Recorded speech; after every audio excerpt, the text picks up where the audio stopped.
Hey there, green thumbs!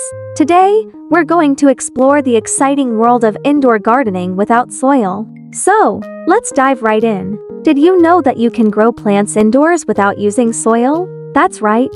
Hydroponics is a method of growing plants in a nutrient-rich water solution rather than soil. It's a great way to bring the beauty of nature into your home, even if you don't have a green thumb. Hydroponics is a fantastic option for those who live in apartments or have limited outdoor space. It's also a great way to grow your own fresh produce, herbs, and flowers. Plus, it's a fun and rewarding hobby that can help you connect with nature, even if you're stuck indoors. So, what are you waiting for? Give indoor gardening without soil a try and see how it transforms your home into a lush, green oasis. Thanks for tuning in, and if you enjoyed this video, please don't forget to like, share, and subscribe for more gardening tips and tricks. Until next time, happy gardening!